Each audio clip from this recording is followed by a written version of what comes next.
एक हिंदी की मशहूर कहावत है, देर आए लेकिन दुरुस्त आए। ये कहावत बिल्कुल एप्ट है कैप्टन एसके सर के साथ। एक लंबे गैप के बाद आज कैप्टन एसके सर हम सबके लिए एक शानदार वीडियो लेके आ रहे हैं और वीडियो उनके पसंदीदा टॉपिक का है, जीटीओ। डिफेंस एस्पिरेंट्स नमस्कार, स्वागत है त्रिशूल के इस यूट्यूब चैनल पे। And sir, after a very long time back to back आपके busy schedule, classes, online SSB, service entry और तरह की एंट्रीज को ट्रेन करने के बाद आज आपने फाइनली टाइम निकाला। Thank you so much sir. Please sir. Thank you sir. आपका पसंदीदा टॉपिक जीटीओ, आज इसी पे बात करते हैं। ग्रुप टेस्टिंग ऑब्स्टिकल सर, एक ऐसा टास्क जो 2 दिन में फैला हुआ है, एक ऐसा टास्क जिससे हर एक एसएसबी एस्पिरेंट जो फर्स्ट टाइम फेस कर रहा है वो तो बहुत ज्यादा डरा बैठा हुआ है। जो रिपीटर है फिर भी उसको एक तजुर्बा हो गया है, बट जो फ्रेशर है उसको एक मिथ बनी हुई है कि यार जीटीओ इज ऑल अबाउट दौड़ भाग, GTO is all about physical task, GTO is all about तुम्हारा पर्सनल स्टैमिना। हमारे पास ऑफिस में आते हैं पेरेंट्स, बच्चे आते हैं कि सर ये 2 किलोमीटर भी नहीं दौड़ पाता है, ये एसएसबी कैसे पास करेगा। ओके, मतलब दिस इज वन टॉपिक जिसका हर बच्चा बड़ा इंतजार करता है कि सर जीटीओ टेक्निक पे कुछ बात करो। ओके सर, मेरे भी बहुत फॉर्म्स ऑफ क्वेश्चंस हैं कि क्यों 2 दिन बनाया, क्यों नहीं 1 दिन, साइकोलॉजिकल टेस्ट 1 दिन, इंटरव्यू 1 दिन, जीटीओ भी 1 दिन कर देते जी। क्यों इंडिविजुअल ऑब्स्टिकल्स बनाए। मतलब बहुत लंबा क्वेश्चंस है, तो आप सरल भाषा में चालू करें कि जीटीओ क्यों डाला गया एसएसबी में। ओके, चलिए सर। पहली बात तो देखिए, ऐसा है कि कोई यंगस्टर अगर कह रहा है कि भाग दौड़ नहीं सकता है जी या कोई पेरेंट्स आपके पास आकर के ये कह रहे हैं कि ये बच्चा 2 किलोमीटर नहीं भाग सकता है, जी, भागना चाहिए किसी यंगस्टर को, ऐसा नहीं है। अगर आप इतना नहीं दौड़ रहे हैं इसका मतलब है आपने अपने शरीर पर कुछ भी काम नहीं किया। और अगर आपका शरीर आपके काबू में नहीं है, मान लीजिए एक यंगस्टर बिल्कुल ओबेस है या थोड़ा लेथार्जियस सा दिख रहा है, एजिलिटी बहुत कम है उसकी, तो ये सब चीजें समझ जाती हैं कहीं ना कहीं असेसर को कि ये कैंडिडेट ने अपने शरीर पर ध्यान नहीं दिया है। और जब आप अपने ही शरीर पर ध्यान नहीं देते हैं तो this is simplest example of low sense of responsibility towards oneself. आप खुद के प्रति रिस्पॉन्सिबल नहीं हो पाए, और जो व्यक्ति अपने प्रति जवाबदार नहीं रह पाया वो फिर बड़ी बड़ी चीजें आकर के एसएसबी में बात करेगा कि जी मैं देश के प्रति जवाबदार बनूंगा, समाज के प्रति जवाबदार बनूंगा। तो वो जवाबदारी बातों की हो गई, आप सही मायने में कुछ और रिप्रेजेंट कर रहे थे वहां, तो है ना, पहली चीज। दूसरा, फिर इसी चीज को पकड़ के ना बैठ जाएं कि आपने अगर भागदौड़ अच्छी कर ली है तो आप जीटीओ में सेलेक्ट हो जाएंगे। GTO is, this entire process is somewhat different.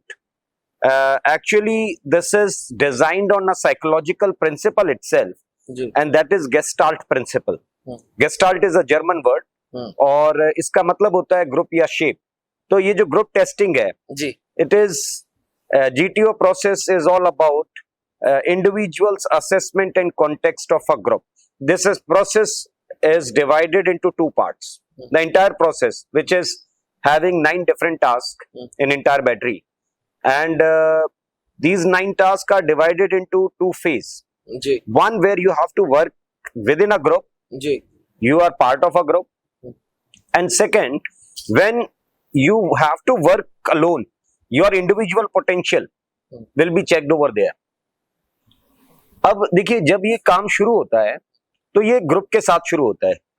जैसे मान लीजिए ग्रुप डिस्कशन हो गया, जी, ग्रुप प्लानिंग एक्सरसाइज हो गया, जी, प्रोग्रेसिव ग्रुप टास्क हो गया, या ग्रुप ऑब्स्टिकल रेस हो गया। ये जो 4 काम है ये पूरा ग्रुप के साथ आप कर रहे हैं।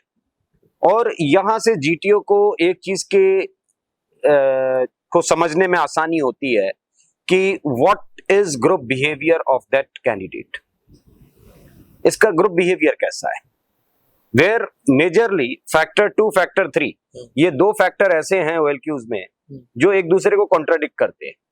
Factor 2 is social adjustment and factor 3 is social effectiveness. तो अक्सर क्या होता है कि कोई व्यक्ति अगर एडजस्टेबल है और वो ओवरली एडजस्टेबल हो गया तो वो इफेक्टिव नहीं रह जाता है, वो सिर्फ एडजस्ट ही करता रह जाता है। और अगर कोई इफेक्टिव होने की कोशिश करता है तो वो अपने आप को इतना इफेक्टिव दिखाने की कोशिश करता है कि वो एडजस्टेबल नहीं रह जाता है, वो सिर्फ अपने आप को मैं जो उसका होता है ना कि मैं ही मैं हूं बस, हाँ वो एक अपना काम बना लेता है, ग्रुप का काम रहने नहीं देता वो। तो ये दोनों फैक्टर एक दूसरे को कॉन्ट्राडिक्ट कर रहे हैं और इसीलिए जो जीटीओ का सिलेक्शन रेट है जी, वो आमतौर पर एसएसबी में सबसे कम होता है, सबसे कम होता है, ये सबसे सच कम। है। यस, बिल्कुल सच। Your father was also GTO, जी सर, ठीक जी। है। तो आप ये समझिए कि सर सबसे कम कैंडिडेट्स जो कंसिडरेशन में आते हैं वो जीटीओ के कंसिडरेशन में आते हैं। आपका रिजल्ट जो एसएसबी में खराब होता है वो मेजरली जीटीओ की वजह से हो रहा है, क्योंकि आप जो है ग्रुप बिहेवियर में काम नहीं करके आए होते हैं, आपकी इंटरपर्सनल स्किल्स अच्छी नहीं होती है, how to behave with other people and how to talk to them, ये क्रिटिसाइज करने में ज्यादा रहते हैं, ये कॉम्पिटिट करने में ज्यादा रहते हैं। इनको लगता है कि अगर मैं सबसे अच्छा दिखूंगा तो मेरा सिलेक्शन पहले हो जाएगा।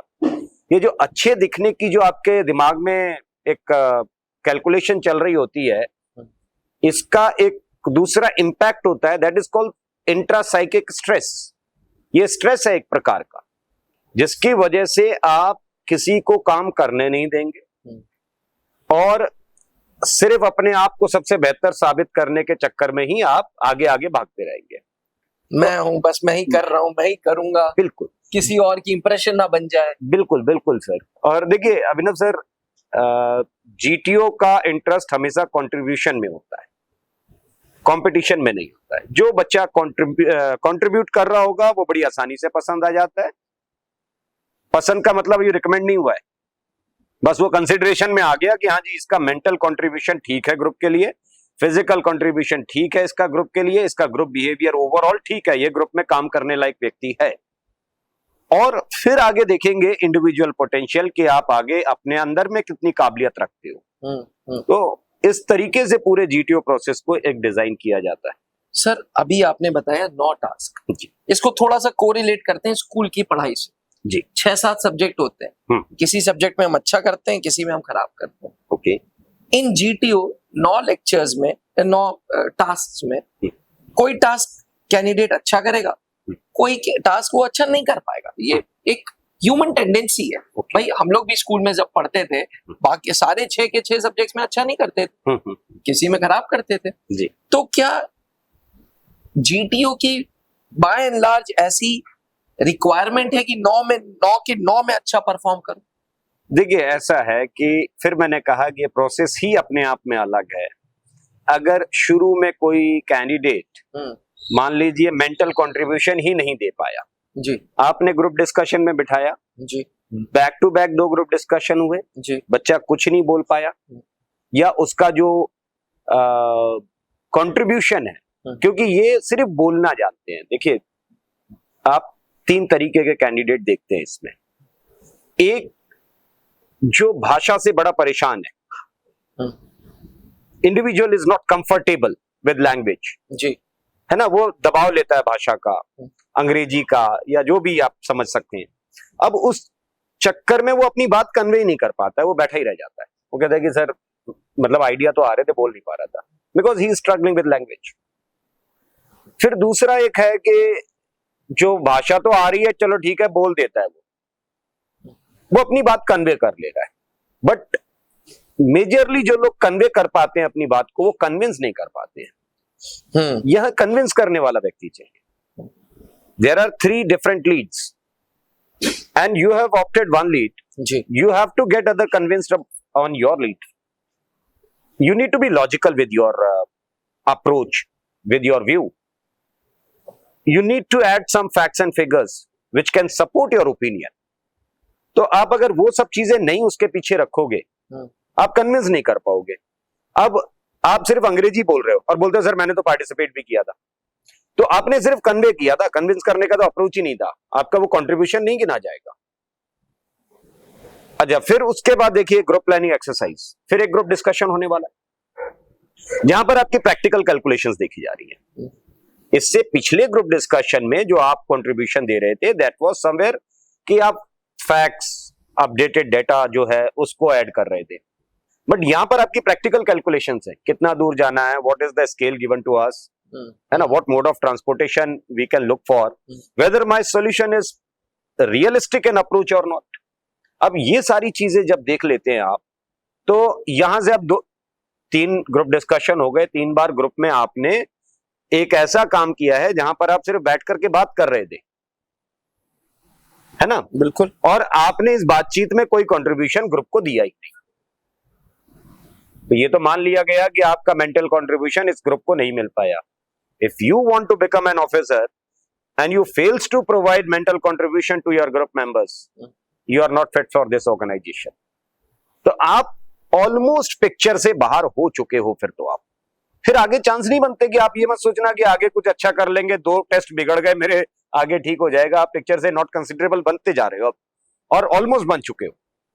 तो हर 9 टास्क पे considerable, non considerable, considerable, non considerable ऐसे होता है? नहीं जी, ये पहले 2 को मिलाकर के मेंटल कंट्रीब्यूशन देखा। अच्छा, मेंटल कंट्रीब्यूशन आपने नहीं दिया, बिल्कुल जी, थोड़ा बहुत दिया है, तो भी आप बने हो पिक्चर में। आप पूरी तरीके से बाहर तभी हो रहे हो जब आप बिल्कुल डेड हो, आपने कोई कंट्रीब्यूशन नहीं दिया, आप पिक्चर से बाहर हो चुके हो। अब आप आगे क्या करने वाले हो इससे कोई कुछ लेना देना नहीं है। आप ऑलमोस्ट 5वें दिन का रिजल्ट जीटीओ की तरफ से तो डिसाइड हो चुका है। फिर देखो, इसके बाद जीटीओ आपको ग्राउंड पर निकालेंगे जहां पर इस तरीके के टास्क होंगे, प्रोग्रेसिव ग्रुप टास्क होगा आपके लिए। अब आपकी फिजिकल एक्टिविटी भी इसमें इन्वॉल्व हो रही है। तो क्या एक कैंडिडेट जो अभी तक मेंटल कंट्रीब्यूशन ठीक ठाक दे रहा था, क्या वो फिजिकल कंट्रीब्यूशन भी दे पाएगा अपने ग्रुप को या नहीं? अच्छा, कुछ लोग होते हैं जो बातों से अच्छे होते हैं, मेंटल कंट्रीब्यूशन अच्छा देते हैं, बट फिजिकल इन्वॉल्वमेंट नहीं रखते पीछे, वो सुझाव देने में ज्यादा विश्वास रखते हैं। तो your physical involvement must be there, वो कंट्रीब्यूशन भी दिखना चाहिए। जब आपका फिजिकल और मेंटल कंट्रीब्यूशन दोनों ग्रुप को मिलता हुआ दिख रहा होगा, तो फिर ग्रुप वर्क से वो कैंडिडेट्स आइडेंटिफाई हो गए कि यार ये कैंडिडेट हैं जो इस ऑर्गेनाइजेशन के या मेरे कुछ काम आएंगे आगे, बाकी तो पिक्चर से बाहर जा चुके हैं। अब उसके बाद देखिए, आप बैक टू बैक 3 टास्क ऐसे आने वाले हैं जहां lecturette, individual obstacle and command task, ये तीनों इंडिविजुअल वर्क है। यहां से आपका इंडिविजुअल पोटेंशियल देखा गया कि आप वाकई ही अगर खुद की जवाबदारी लेकर के अकेले काम करना पड़ेगा, तो what level of approach and confidence do you carry. मतलब mental contribution, physical contribution and individual potential, ये तीनों आर इक्वली इंपॉर्टेंट। मतलब 100 में 33 ऐसे मानो, या मेंटल एंड जो फिजिकल है उसको ज्यादा weightage? Mental and physical contribution ज्यादा वेटेज है, क्योंकि वहां कंसिडरेशन और नॉट कंसिडरेशन तय किया जाता है। वहां से बाहर हो गए आप तो आपका इंडिविजुअल पोटेंशियल कोई नहीं टेस्ट करने वाला, फिर आप जा चुके हो पिक्चर से बाहर। अच्छा, उल्टा समझते हैं, ये समझते हैं कि मेंटली ज्यादा काम नहीं किया, हाँ, फिजिकली ज्यादा काम नहीं किया, लेकिन जब इंडिविजुअल आया ये बंदा बहुत अच्छा निकला, उसने इंडिविजुअल ऑब्स्टिकल्स बहुत अच्छे किए। सवाल ही नहीं उठता है सर, उसका इंडिविजुअल पोटेंशियल टेस्ट कौन करेगा? सर मतलब टेस्ट तो होता है ना, टेस्ट हो रहा है, he is part of that group. But उसके लिए देखिए क्या होगा, जब कमांड टास्क में बुलाया जाएगा तो उसको काम बड़ा आसान दिया जाएगा कि भाई तुम करके जाओ, खुश रहो, क्योंकि तुम्हारा ये कॉन्फिडेंस बना रहे 5वें दिन के लिए, रिकमेंड हमें करना नहीं है। आपको, आपसे जो बुनियादी जरूरत थी वो आप ढंग से नहीं कर पाए, ठीक है? ऐसे समझिए सर, एक बच्चा स्कूल जा रहा है, स्कूल में स्कूल कैप्टन चुना जाता है, बिल्कुल, वो बच्चा 365 दिन में से 200 दिन एब्सेंट रहता है। 165 दिन जो आता भी है उसमें से आधे दिन उसकी शिकायतें रहती हैं, आधे दिन वो पनिशमेंट जोन में रहता है, काम पूरा नहीं करके आता है, पढ़ाई में वो फेल हो गया या उसको ग्रेस मार्क दे करके पास करना पड़ा। क्या आप इसे स्कूल कैप्टन बनाएंगे?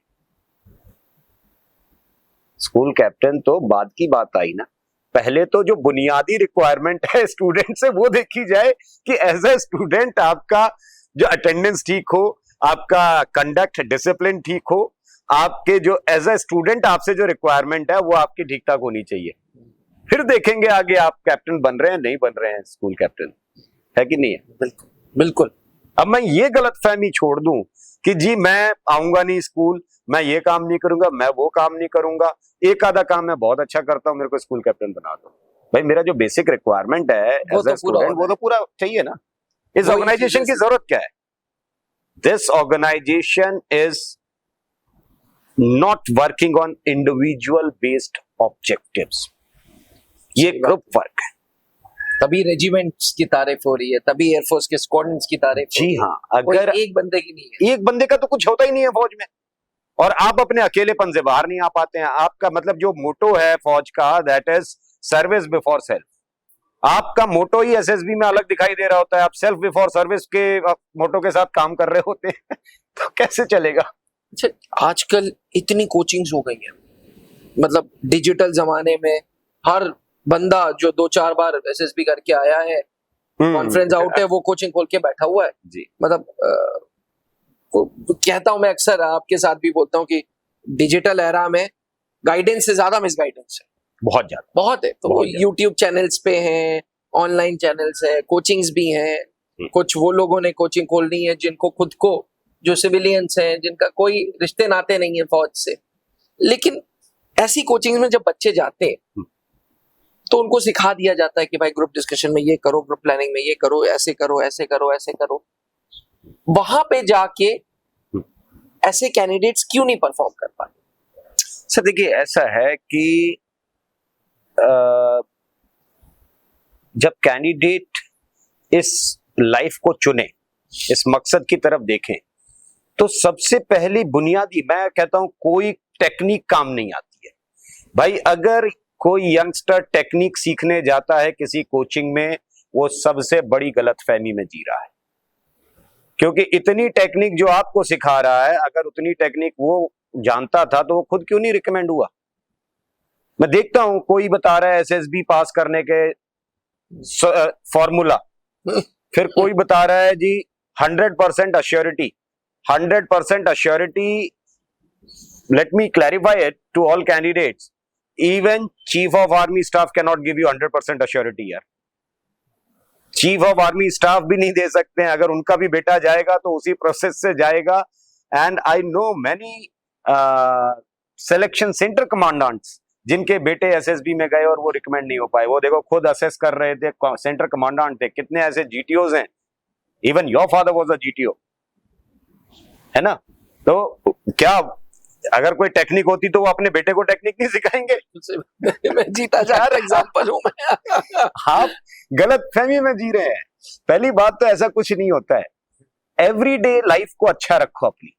अगर आप किसी से भी सीखने जाओ, अगर वो आपकी बुनियादी चीजों पे काम नहीं कर रहा है और वो आपको क्या कर रहा है, आपको वो मैकेनिकल कर दे रहा है, आपको बहुत आर्टिफिशियल कर दे रहा है, उल्टा खराब कर दिया उसने आपको। आपकी बेसिक्स पे काम करना बहुत जरूरी है। आपका conduct in life, everyday life, वो क्या है? आप बाहर कुछ और ही दिखते हैं, आपका असिमिलेशन बहुत खराब दिखता है। देखिए जो कैंडिडेट बहुत आर्टिफिशियल होकर के आएगा ना अर्नब सर, उसको 2 मिनट में पकड़ लेते हैं, ये आराम से पकड़ा जाता है। और उसकी सबसे बड़ी वजह क्या है? क्योंकि जब आप आर्टिफिशियल होकर के आओगे तो आप सही और गलत का डिसीजन पहले से कैरी करके आते हो। गाइडेंस लेना गलत तो नहीं है। अक्सर आप बोलते हैं यहाँ पे बच्चों को इसी कमरे में बोलते हैं कि यार अगर कोई तुमसे पूछे कि तुमने कोचिंग ली है तो सच बताना, हाँ ली है, गाइडेंस ली है। हाँ, कोचिंग जैसा तो कुछ है ही नहीं सर। कोचिंग तो आईआईटी की ले लेते आप, या जेई की ले लेते, या आप अपने नीट की ले लेते, आप उसकी कोचिंग लीजिए, सिविल सर्विसेज की कोचिंग लीजिए। एसएसबी की कोचिंग नहीं है, एसएसबी का गाइडेंस है, because it is very much related to every day life. Plus क्या होता है कि जब आप बहुत आर्टिफिशियल होकर के आते हैं तो आपका जो एसिमिलेशन है वो बहुत नीचे गिर जाता है। ठीक है, आप एक सेट जोन में चले गए होते हैं। You decided this is right, this is wrong, and you fails to decide things on your own according to the circumstances. जब परिस्थितियां बदलती हैं, माहौल बदलता है, लोग बदलते हैं, वहां सब कुछ नया हो जाता है आपके लिए। आप जहां से भी कोचिंग लेकर के जाते हैं, अगर आप अपनी बेसिक्स पे काम नहीं करते हैं तो क्या है कि आपका कोचिंग का माहौल अलग था जहां आप सीखे, जहां परफॉर्म करने वाले हो वहां पर माहौल अलग होने वाला है। वो जगह नई है, माहौल नया है, लोग नए हैं, असेसर्स नए हैं। अब आप क्या है, आप अपने सेट जोन में जाकर के बैठ गए कि यही करना है। एसिमिलेशन क्या सिखाता है कि सर अकॉर्डिंग टू सिचुएशन अगर आप नहीं काम कर रहे हो तो वो आपका काम माना कहां से जाएगा। अच्छा, आपको लगा कि आपने काम अच्छा कर दिया, बट देख करके साफ समझ में आ जाता है कि ये काम इस बच्चे का नहीं है। जैसे मान लीजिए एग्जांपल, प्रोग्रेसिव ग्रुप टास्क में यू वांट टू कंट्रीब्यूट, आप बहुत जल्दी बोल देते हैं, ये तो डायलॉग रटा के भेजे आते हैं कोचिंग से कि I strongly agree to you, I partially agree to, और ये पता नहीं partially disagree to you, I agree to disagree you, पता नहीं क्या क्या डायलॉग है सर। ठीक है, इतने तुम रट्टा मार के आते हो यार। जब तुम बोलते हो ना, तुम्हारी बाकी भाषा और वो जो डायलॉग चिपका रहे होते हो उस समय आपकी भाषा, क्या इसको डिफरेंशिएट नहीं कर सकता कोई? क्या आपका अप्रोच, आप ग्रुप डिस्कशन में किसी की बात सुन नहीं रहे थे, ग्रुप प्लानिंग एक्सरसाइज में बता रहे हो कि I strongly agree to this opinion, ये आप ड्यूअल कैरेक्टर कहां से डेवलप करते हो अपने अंदर भाई? Because of this artificial approach. क्योंकि आपको लगता है कुछ पढ़ करके जाके लिख देंगे बस बहुत अच्छा हो गया, आप सीखते नहीं है। एसएसबी सीखने और जीने का विषय है, ना कि रट्टा मार के जाके चिपकाने वाला विषय है। उससे दूर रहना चाहिए इनको। क्या बात है सर, मतलब very beautifully explained those 2 days जो सच में हर बच्चे को एक झटका देते हैं कि यार जीटीओ क्यों 9 दिन क्यों, अरे 2 दिन क्यों, नहीं 2 दिन का देखिए ऐसा कोई पर्पस नहीं है कि 2 दिन आपके लिए इंटेंशनली किया जाएगा। हो सकता है जब कुछ नया ट्रांसफॉर्मेशन आएगा तो उसमें चेंजेस आएंगे, नहीं ऐसा थकान वाला भी कोई प्रोसेस नहीं है सर। अच्छा, देखिए होता क्या है कि ये प्रोसेस एक दिन में कंडक्ट किया जा सकता था, लेकिन कोई भी जो टेस्टिंग प्रोसेस है जीटीओ और साइकोलॉजी जी, ये एवरेज 11 साढ़े 11 बजे तक खत्म करनी पड़ती है, क्योंकि उसके बाद आपका पर्सनल इंटरव्यू भी है, which is generally conducted in afternoon और इवनिंग और समटाइम लेट इवनिंग ऑल्सो। ठीक है, तो अगर मान लीजिए हम एक दिन में पूरा वो करते रह जाएंगे, एक तो ओवर एक्सर्टेड, बिल्कुल लंच ब्रेक नहीं मिल पाएगा इनको। ठीक है, क्योंकि आप मानिए डे 3 का जो आप ब्रेक करने जा रहे हैं वो ब्रेक हो रहा है आपका 11 बजे के आसपास, 11 नहीं मेरे ख्याल से 11:30। ठीक है, 11:30 पौने 12 बजे आपका ब्रेक हो रहा है पहले दिन, डे 3 की बात कर रहे हैं। अब 12 बजे के आसपास एक बच्चा छूट रहा है। दूसरे दिन डे 4 में जब आते हैं तो भी आप जा रहे हो लगभग 11 बजे तक। ठीक है, अब आप मुझे बताइए कि 5 घंटे वहां सेकंड डे में भी आप दे रहे हो, 4 से 5 घंटे दे रहे, 12 बजे से आप 4 से 5 घंटे और जोड़ लीजिए, 4-5 बज जाएगा। 5 बज गए। 5 बजे अगर बच्चा वहीं ग्राउंड पे बैठा रहेगा तो वो लंच कब करेगा, उसका इंटरव्यू कब कंडक्ट किया जाए? तो make this process easier and stress ना हो अननेसेसरी, हाँ अनवांटेड स्ट्रेस लेकर के ना किया जाए, so that the natural aptitude of that candidate can be extracted. सही बात, बिल्कुल सही बात। तो ये था 2 दिन का राज, ये थे वो 9 टास्क जिससे आप डरे बैठे हो। एस्पिरेंट्स अक्सर एसके सर जो जीटीओ एक्सपर्ट हैं वो बोलते हैं कि भाई एसएसबी कोई रटने का विषय नहीं है, ये एक गाइडेंस का विषय है। तो कभी भी एसएसबी इंटरव्यूज को आप फेस करो तो प्रॉपर गाइडेंस के साथ फेस करो। उन लोगों से गाइडेंस लो जिनको तजुर्बा है, जो एसएसबी बोर्ड्स में रह चुके हैं और जिन्होंने सक्सेसफुल रिजल्ट्स दिए हैं। रिजल्ट्स वो नहीं जो वेबसाइट पे लिखे हैं कि 10,000 अफसर दे दिए, रिजल्ट्स वो जो जेन्युइन है। इसलिए बीइंग अ डिफेंस एस्पिरेंट अपने ऊपर होमवर्क करो, प्रॉपर रिसर्च करो, प्रॉपर जगह से एसएसबी इंटरव्यूज की गाइडेंस लो and then face the SSB interviews with complete confidence. Trishul Defence Academy पिछले 22 सालों से एसएसबी इंटरव्यूज की तैयारी कराती आ रही है। Started by my father late wing commander Anoop Mehrotra ji, जो खुद एयरफोर्स में जीटीओ ऑफिसर थे वाराणसी एंड मैसूर बोर्ड में।